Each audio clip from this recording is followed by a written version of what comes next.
Secure attachment is developed through the experience of rupture and repair.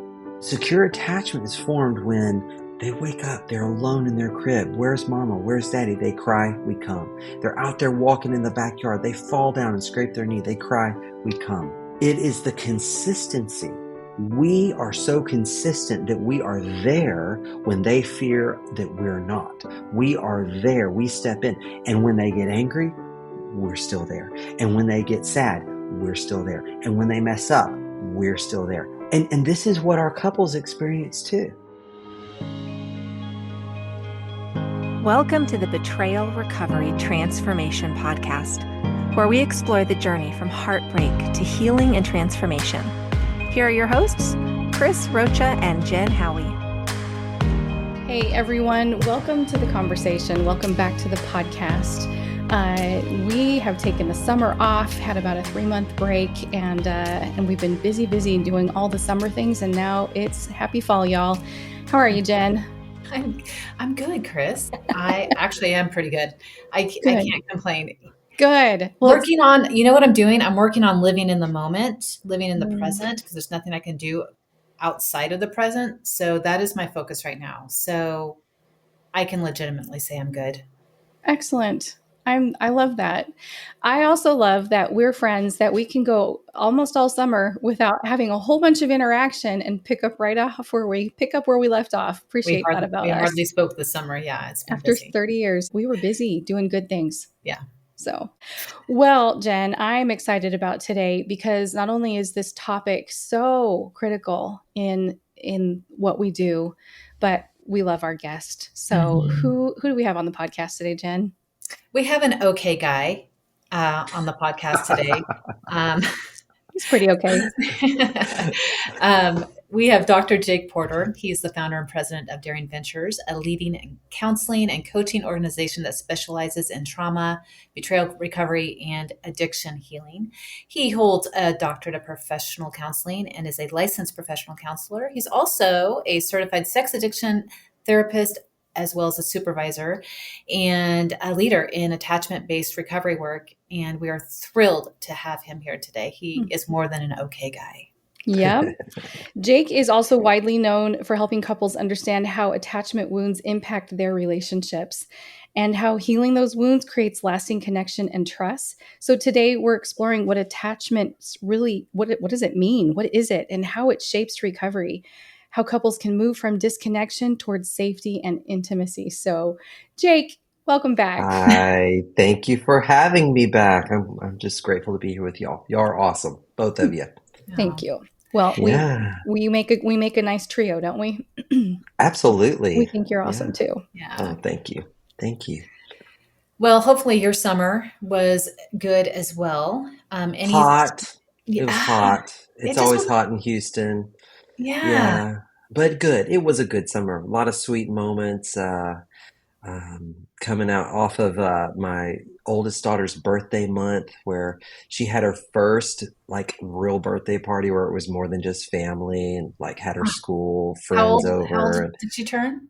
5. She turned 5, and so that was so much fun to witness and get to be a part of. And yeah, She's we're just old. doing life.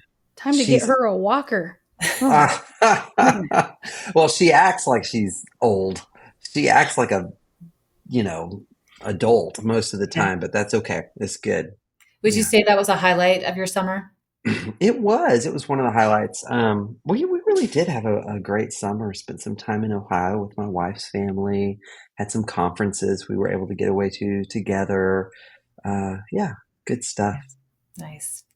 Well, today we're going to talk about these attachment styles that you love to speak on. And you're probably my favorite person to hear from on this subject.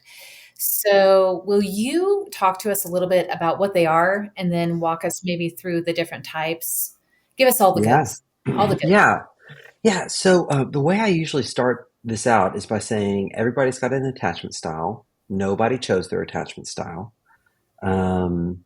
It's really easy to hear secure versus insecure attachment and think, oh, well, secure is the good one and the other ones are the bad ones, right? It's really easy to just bring judgment on board right away, and I want to start from the get go here, just saying try not to get in that frame of mind. Okay. I'll try. So, yeah, try, try a little different spin on it than what you may hear in some places. We'll get there. So, everybody has an attachment style, and attachment styles begin developing actually before we're even born, like the third trimester. Um, Infants in the womb begin to recognize the sound of their parents' voices and respond, whether that voice is loud and angry or calm and soothing. There's already some co-regulation happening even before birth. And so early on, we all begin to have these relational experiences. And as we have similar relational experiences over and over and over again, those begin to form these sort of templates in our mind for how relationships go. So let me give you an example. A baby cries, a parent comes over, soothes the baby, calms the baby relaxes. That is a pattern, right? Or maybe a different baby, the baby cries, and as the baby gets upset, the parent gets upset. And as the baby gets more and more upset, the parent gets more and more upset. And the attempts to soothe from the parent don't come from a still, grounded place. They come from a place of panic. That could begin to form a pattern. Or maybe a baby cries and really doesn't get much. Maybe gets kind of a surface level acknowledgement, a very sort of cold, trying to meet whatever the immediate need is. Oh, I'll change you. Oh, here's your bottle. But nothing in terms of sort of an emotional attunement. That could become a pattern. All of these sorts of behaviors, what happens is the child begins to expect, oh, this is the way relationships go. And that becomes a template through which we then interpret relationships and strategize how we interact in relationships. Now, none of this is conscious. Okay. None of it is conscious. And so, so over time, over those first several years of life, these patterns have emerged. We've learned them. We've come to expect them. And we shape even who we think we are. Our own sense of identity is connected to this as well. Am I someone who has a voice? Does my voice matter? Am I worth being cared for or not? Those sorts of questions are answered through these relational patterns. So that's sort of the origin point of attachment styles. All right. And those three examples, and y'all can interrupt me at any point if you want to clarify anything. No? Okay. Okay. I'm going to keep going then. So those three examples I gave form three of the sort of primary attachment styles. So you've got secure attachment, and let me say this as well. When you're looking at attachment, there are usually two dimensions that we're really looking at. One is proximity. In other words, how close do I want to be?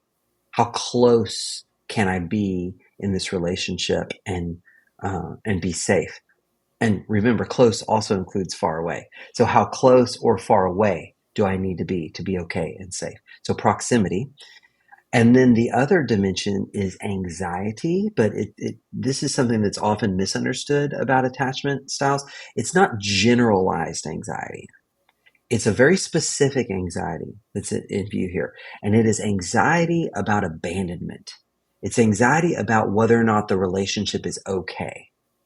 So how anxious do I feel about us and the bond between us?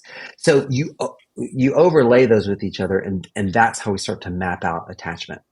You were going to say something, Chris? You said a couple things. I resonated with, excuse me, your example of, I'm going to respond to you, but I'm going to give you the minimal. I'm going to give you just enough. Right. And then I'm going to check out. That happened in my childhood. Yeah. And I have an anxious attachment style, Mm. or I'm trying to work my Hmm. way out of an anxious Sure. attachment style. I'm Sure. intrigued by what you said at the top of the show about, I've always thought I want to move toward the secure attachment.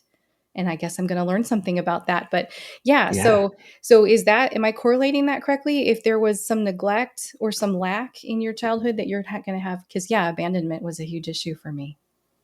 Yeah, so it's interesting. It can go a number of ways. There's not always a one-to-one correlation. So some people, they experienced more of that abandonment, more of that distance, I would say, emotional distance or neglect, and they end up what's called preoccupied, where they're more anxious. Mm. Preoccupied, think of it like this. I'm preoccupied with the relationship. Are we okay? Are we okay? Are we okay? Are you mad at me? Are you okay with me? Do you understand me?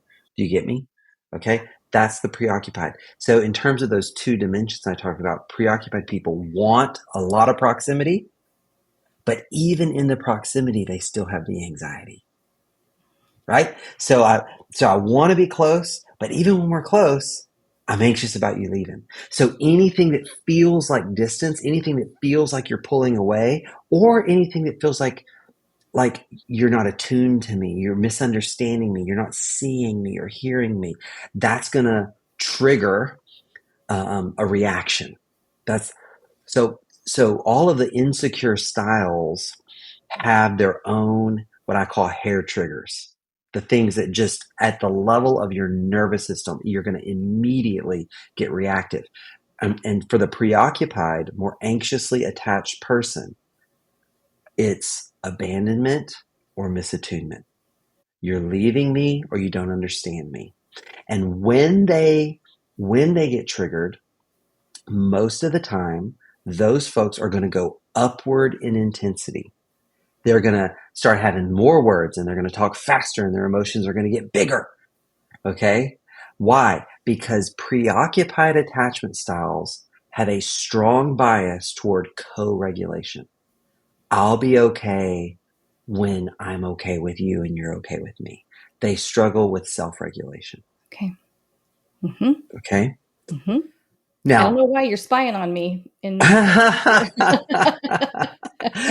it's just the pattern, it's just a Yeah. pattern of how these things work. And now the opposite of that on the other end of the spectrum is what I call the dismissing or dismissive attachment style. Sometimes this is called the avoidant attachment style. So here, low proximity seeking. So I'm not trying to get close. And even in the lack of proximity, I don't outwardly display. Now that's key. And I'll circle back to that. Y'all help me remember to come back to that outward display phrase. But I don't outwardly display anxiety. So that's why it comes across very dismissive. Whatever. Okay, you're going to leave. Go. Fine. Go on. Right? It feels very flat, very cold, distant, avoidant. And those folks, their hair triggers are big emotions. Big emotions are very, very triggering, whether it's their own big emotions or someone else's big emotions. And anything that feels like shame or criticism. Mm. They're hypersensitive to anything that feels like shame or criticism. And their propensity is to go downward in intensity, low energy, go quiet, go numb, kind of check out, withdraw.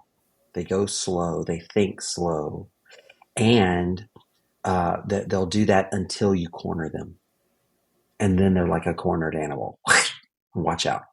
So those are the two sort of main flavors, I would say, of insecure attachment styles.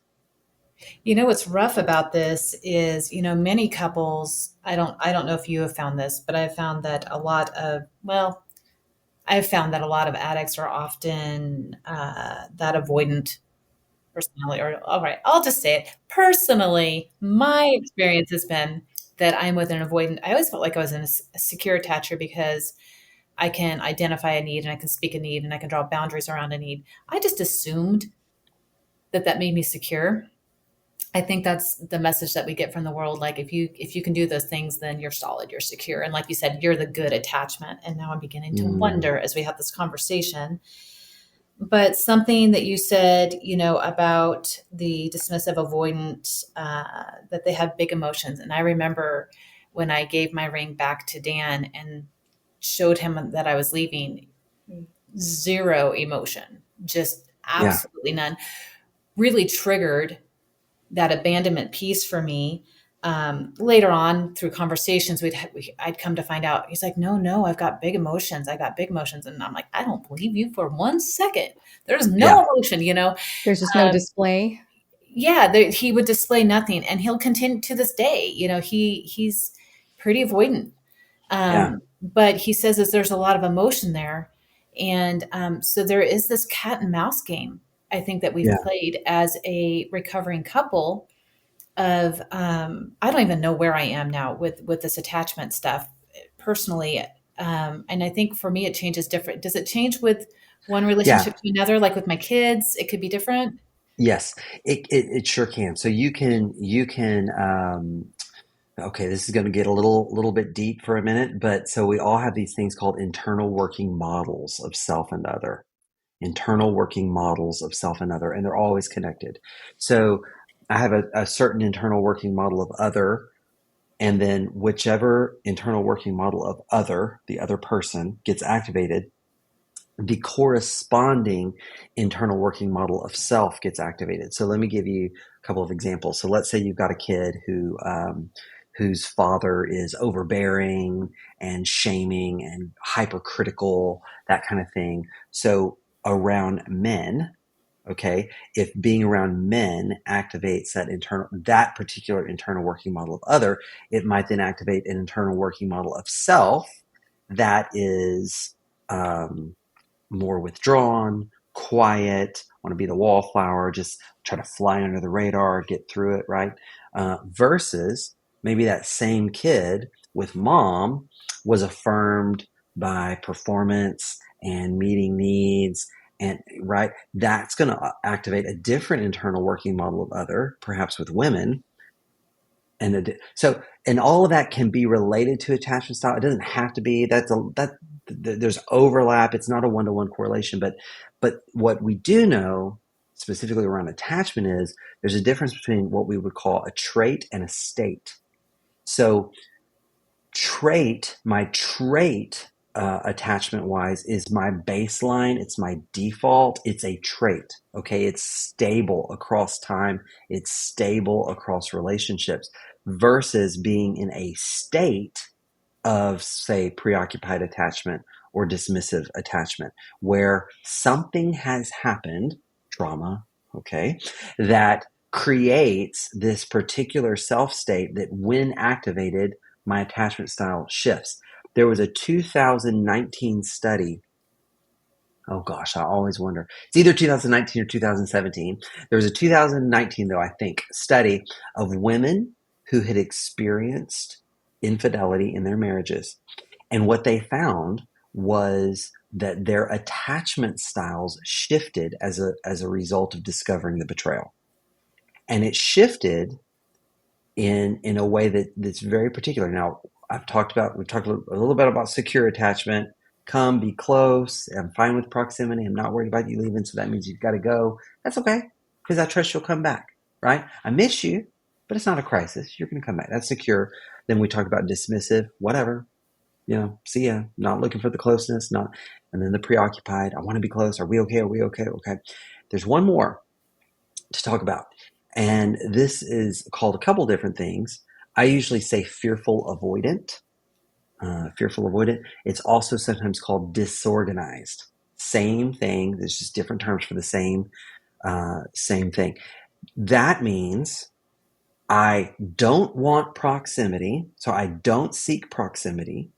Closeness feels dangerous, but I'm simultaneously afraid of abandonment. Okay, think that through. What does that look like? Push, pull. Come here, go away. I hate you, don't leave me. Push, pull. Come here, go away. I hate you, don't leave me. And there is only one way that we know of that a person ends up with fearful, avoidant, or disorganized attachment. And that is when the person or people meant to be and who act as the source of comfort and security simultaneously become the source of threat and distress. Same person, source of comfort and security, threat and distress. Come here, go away. So at the level of my nervous system, I want it, but I don't. Right? And so think about a betrayed partner. Your nervous system, if you've been married for, however long, and really, whether it's 2 years or 20 years or 40 years, it doesn't matter. Your nervous system, when you pair off, you're wired. That's your person. That's who you go to, right? That's who you want comfort from the most. But this person, you just discovered they hurt you. So I don't want you, but I do want you. Yeah, I want comfort, so I want to run to my person, but you're the one that hurt me, so now I want to run away. It's That's the right. worst double bind. And I think that's why betrayed people feel crazy. One of the reasons why. Yeah. And why their partners who betrayed them say, I can validate why they look at that and they go, I don't know what she wants from me. I do what she wants, and then that's the wrong thing. And then, then I do what she wants, and that's the wrong thing, right?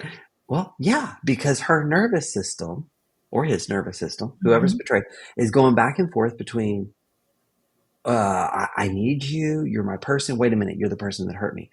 And some addicts, a lot of addicts actually have a fearful avoidant attachment style to begin with.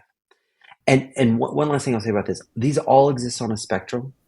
So you can have a fearful avoidant style with a bias toward the dismissive, or fearful avoidant style with more of a bias toward the preoccupied, right? So there's a lot of nuance here. Okay. Love it. I feel like you've given many of us, you've handed us a grace card. So the difference between the trait and the state, right? So like Chris is saying, this makes us feel crazy when we go through this. Well, I know by trait, by my default, I may not be one way, but in this state, in this scenario, I am another. Both exist.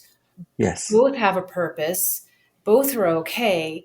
But if I had not, I did not know that. So I felt genuinely crazy. I thought I was going to go crazy because I was bouncing between what my default is and the current state of what was triggering, my attachment.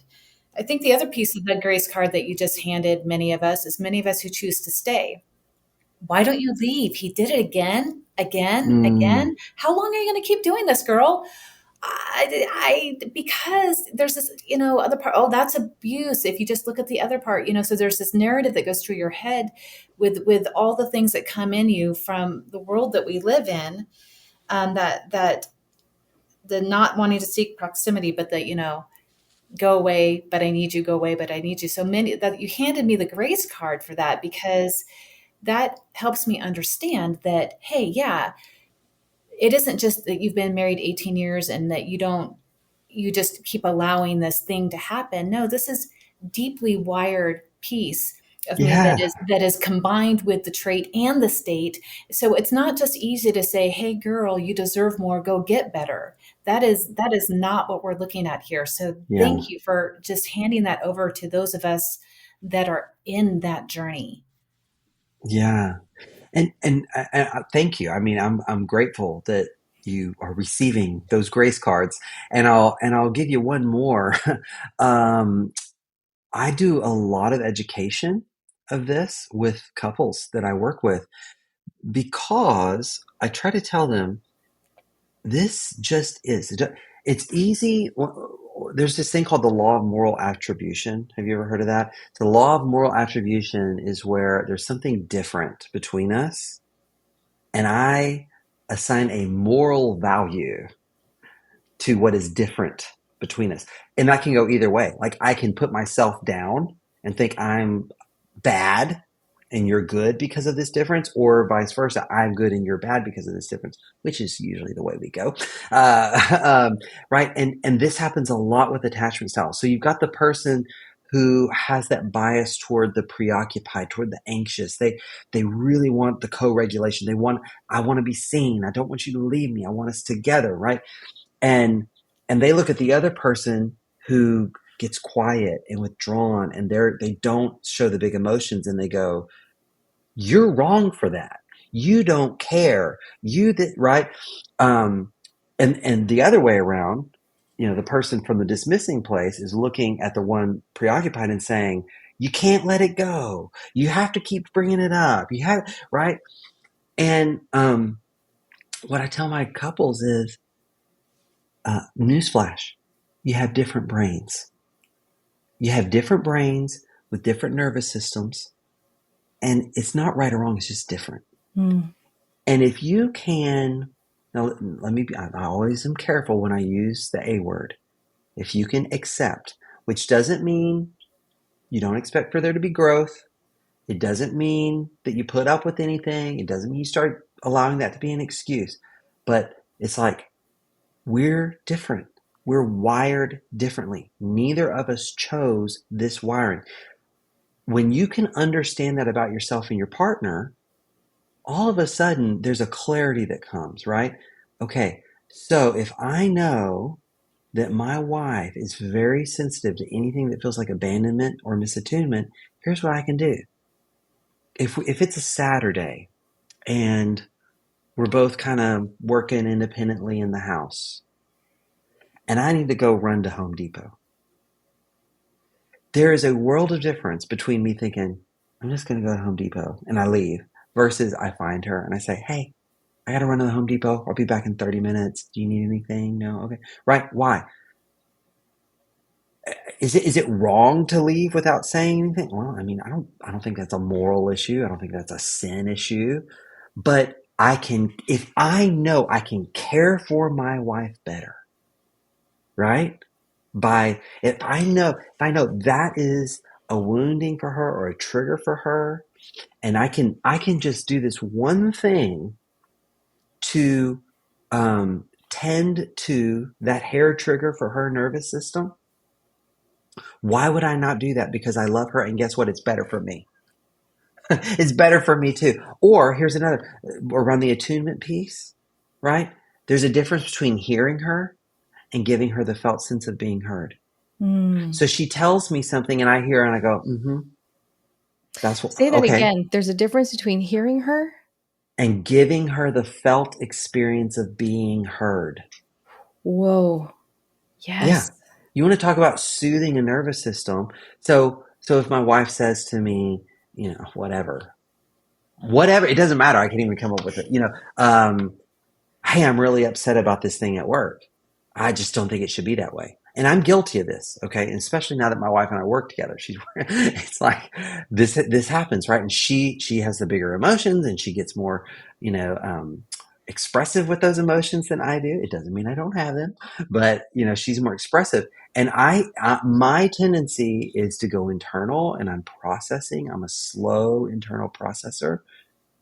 And if I hear her, but I just go right into my own internal processing, she doesn't feel heard. So what I can do is I can say, "Hey, so I hear you. You're saying," and I just reflect her words back.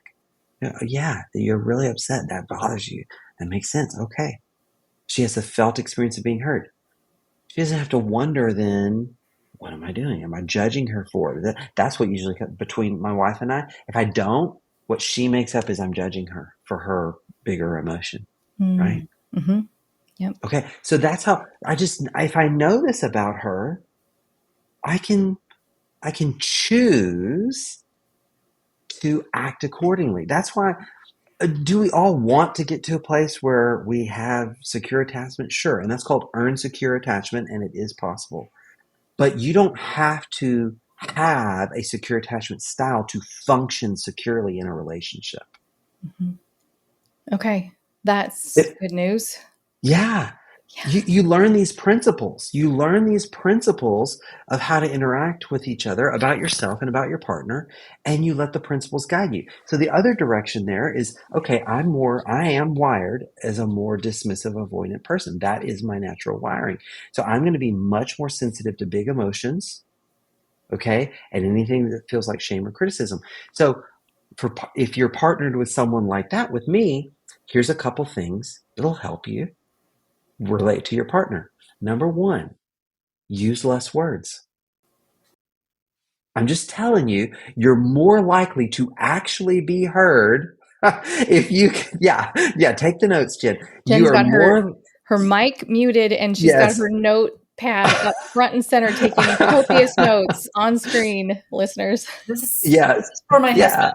Okay. For yeah. your husband. So, No. I mean, I'm doing this for my husband. I'm taking Oh, notes. I thought you were taking like notes for Dan. you come at him at, at a 9 out of 10 with 500 words. That is not setting you up for success. Okay. Now listen, I don't say this to a betrayed partner when they're coming off a discovery and they're just angry and scared and all that. We're talking later on when we're really trying to finesse the relational dynamic here. But I love it when I get to help partners experience this. I'm like, okay, I want you to say that same thing in 20 words or less. And they're looking at me like, how? And just take a minute. Just take a minute. Think about it. You got 20 words. Go. And they do. And he hears it and he receives it and he responds to it. It's so much more effective. This is reminding me a little bit of love languages.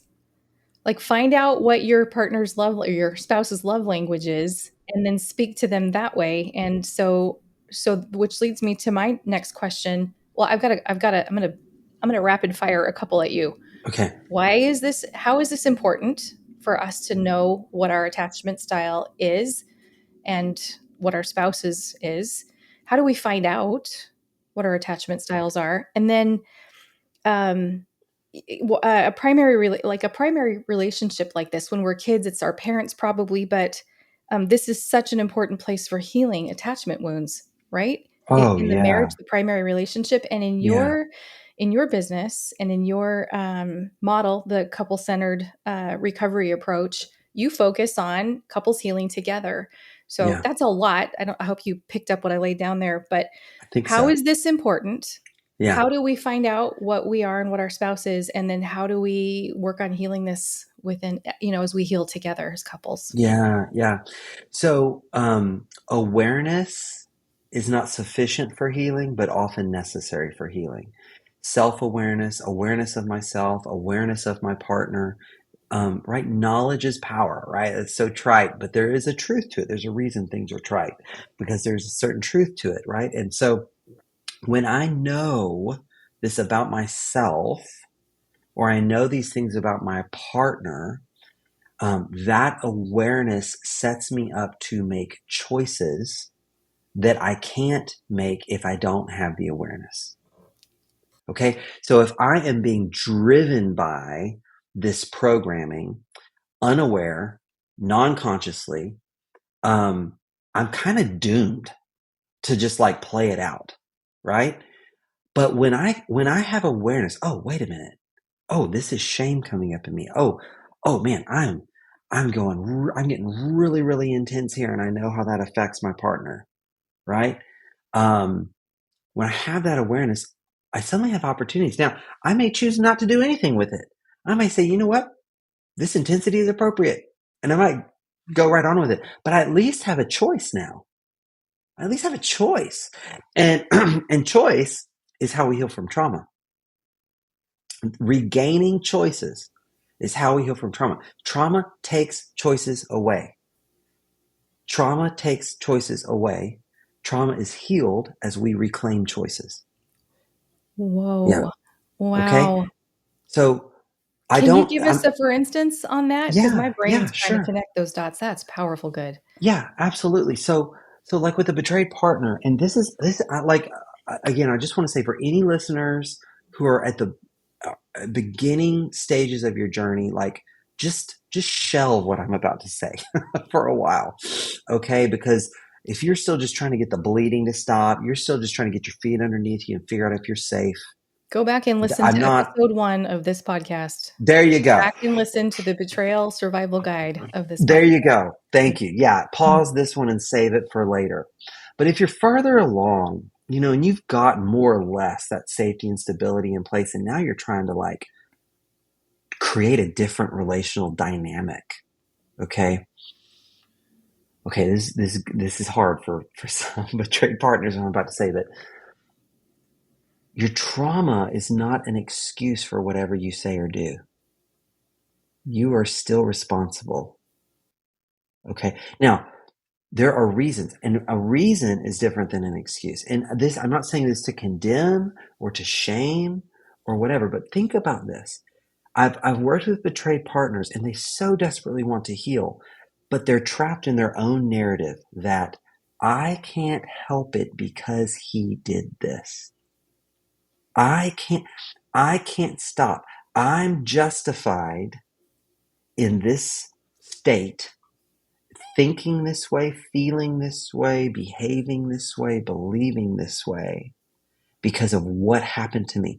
That is setting up what's called an external locus of control. You are not the author of your own story.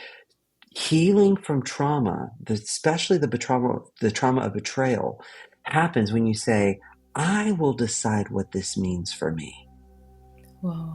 I will decide. Yeah. I will decide how my story ends. I will not be a victim to this. I will decide, which means I have to take responsibility. Okay? And that includes, maybe I have the right to berate my partner in my pain.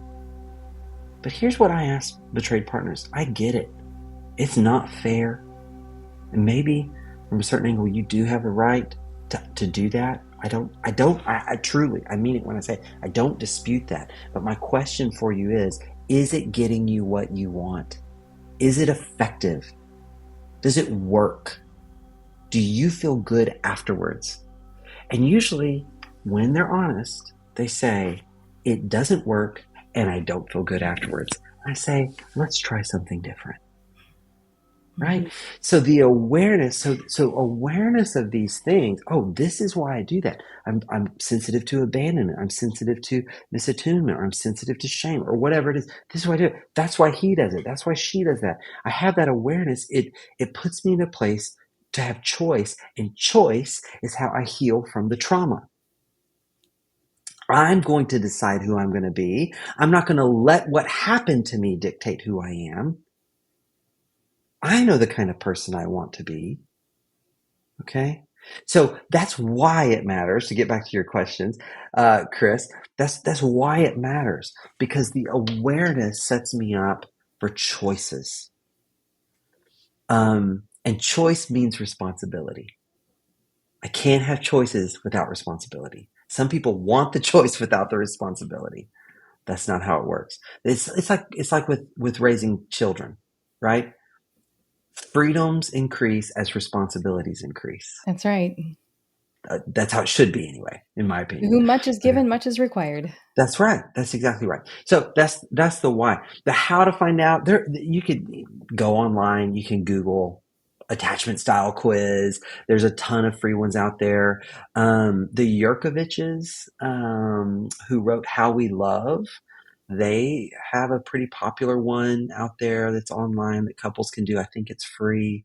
So there's lots of them out there, and the wording may be a little different. You know, you may talk about a vacillator or a pursuer, or chaser. It's all talking about the same stuff. So that is one way to do it.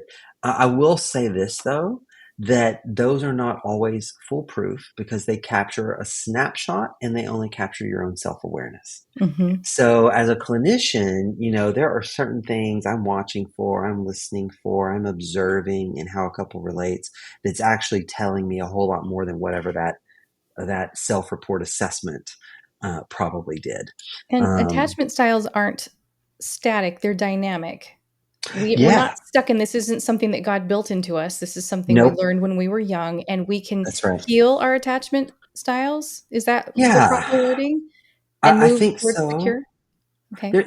They are dynamic. They do change. There is there may be some limitation to the degree of change that's possible, if that makes sense. You know, I think I will always carry that bias toward the dismissive avoidant. I just think I will. But I also think that I have earned secure attachment at this point. And so it's a both and, Okay. Yeah.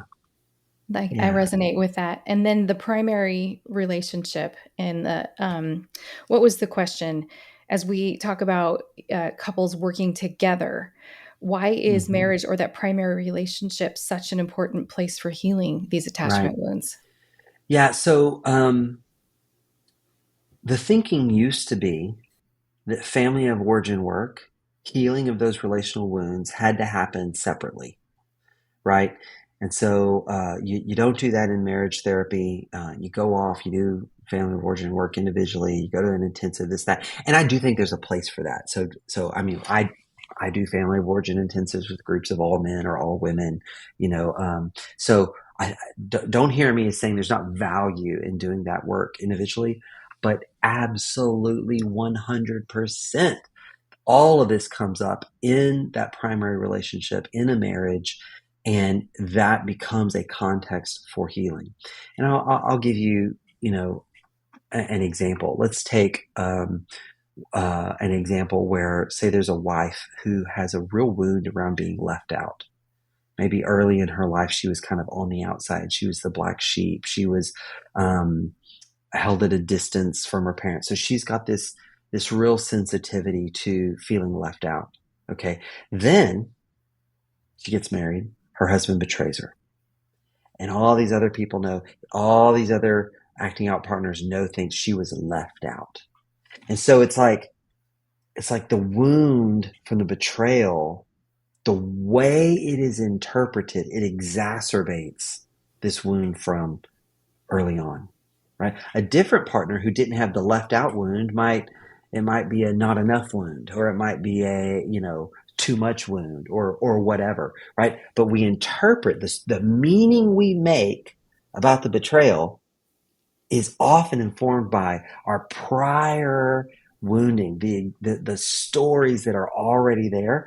We start to interpret the betrayal in a way that reinforces what's already there. So true. What if you Okay. can't remember?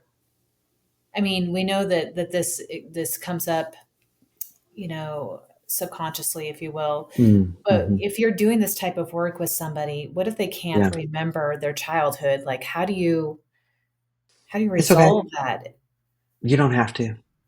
Nice. It can be helpful to, but you don't have to. I will say this though: if you can't remember your childhood, there's a pretty good chance you don't remember it because you experienced a lot of neglect. Okay. So that's probably the wound.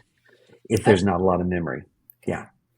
So, um, so like with this example of the wife who has the left out wound.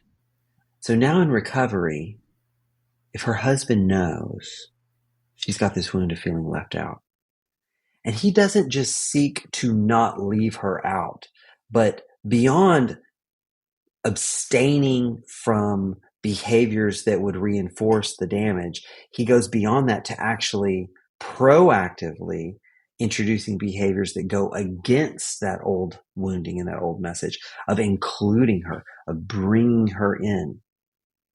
It really does become an opportunity to heal the wound that goes all the way back to childhood. Because what's happening, and this happens in any good therapy relationship or coaching relationship or in a marriage that is trying to heal, this other person, whether it's the therapist or the coach or my partner in marriage therapy, becomes the new internal working model. When they start showing up differently, I'm expecting them to leave, but they stay. I'm expecting them to criticize, but they validate. Right? It's jarring to the system at first. And a lot of betrayed partners are skeptical, and understandably so. And so that's why we always say consistency over time. But what's happening there is there's an adjustment in this internal working model of other, which is going to cause an adjustment of the internal working model of self. That's good. And so, yeah. It just reminds me of all these times that Dan came up to me. I'm like, don't come at me with that calm, cool, collected, understanding. Yeah. Like, it just started to become more irritating because he was doing all the things right after doing all the things wrong. Yeah. And but I can see how that consistency that you spoke of over time, Yeah. I've come to know that to be a part of him now. And he has Mm. consistently used that over the last 13 years to help heal some of those attachment pieces between the two of us. Yeah. There you go. That's Yeah. it. How does this intersect with faith? Like, is there a faith component in all of this? I am so glad you asked me that. And I can't even talk about this without getting emotional. Um, yeah. So salvation is about attachment to God, to be in Christ, to be one with Him, which doesn't mean, it's not like the Eastern spirituality of, union with God, like we're absorbed into some big cloud of divinity. We're still us, and God's still God. I'm still me, and God's still God. I never lose my identity, but I am one with Him. I am in Christ, right? I'm in the hand of the Father. He is the perfect Father. He will never leave me or forsake me. It is totally about attachment. And one thing I did not say early on in this conversation is that secure attachment is developed through the experience of rupture and repair, which is weird when you first hear that. It's like, wait a minute. What I'm saying is you cannot develop secure attachment if you never experience ruptures in the attachment. Okay, explain, please. If I set up my life, my wife and I could have set up our lives in such a way that we were always with our children, sleep right outside their crib, walk right behind them so they can't fall, spoon feed them every bite so they can't choke, right? Like always with them. They never experience rupture from us. That would not create secure attachment. Why? They would always fear what would happen if we left. Oh. The secure attachment is formed when they wake up, they're alone in their crib. Where's mama? Where's daddy? They cry, we come. They're out there walking in the backyard. They fall down and scrape their knee. They cry, we come. Right? Like, it is the consistency. It's that we are so consistent that we are there when they fear that we're not. We are there. We step in. And when they get angry, we're still there. And when they get sad, we're still there. And when they mess up, we're still there.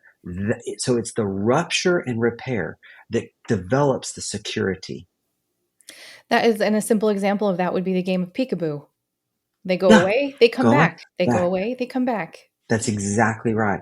That's exactly right. Now, what is the gospel? Rupture and repair. Yes. Ooh, full Rupture body and chills. repair. Okay? We are ministers of reconciliation. Be reconciled to Christ. Our sin has separated us from God. We're separated by our sin, separated by our shame. We sinned in the garden, and then what did we do? We hid ourselves from each other and from God. And here comes God. Where are you? Where are you? Not because He didn't know, right? Mm-hmm. But He comes and He seeks and He sends His Son to call us to Himself. Come to me, all you who are weary and heavy laden.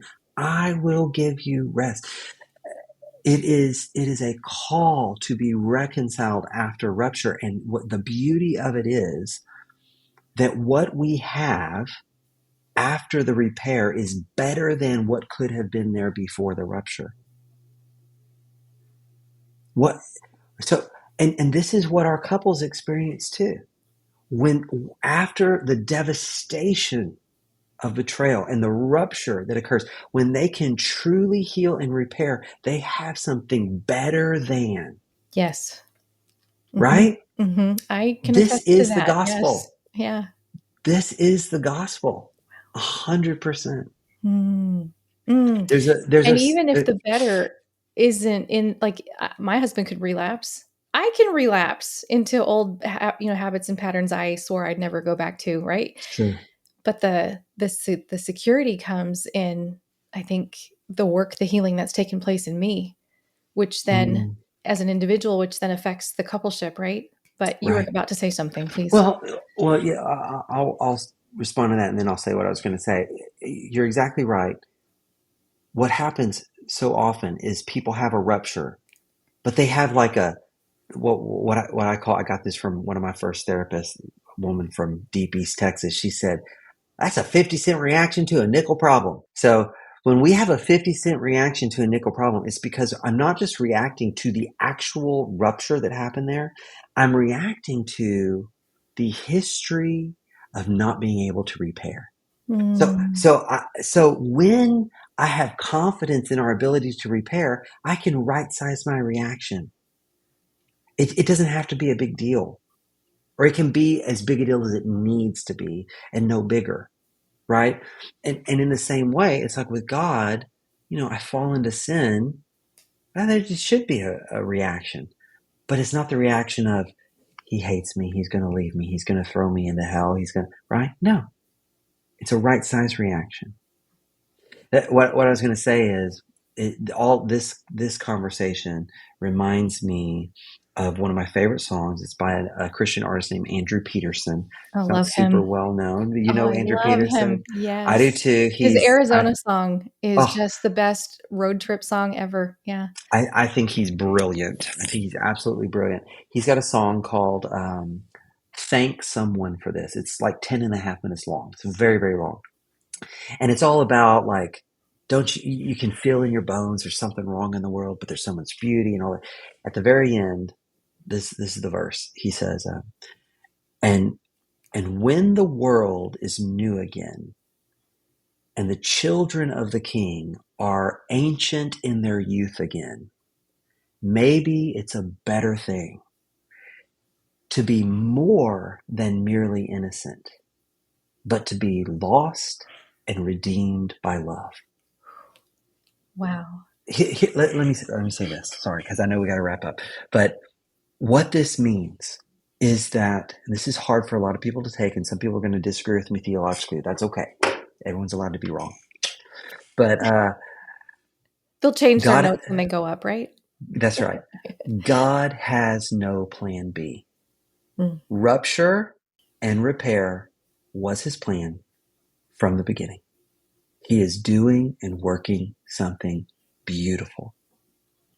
He wants something better for you if we'll receive it.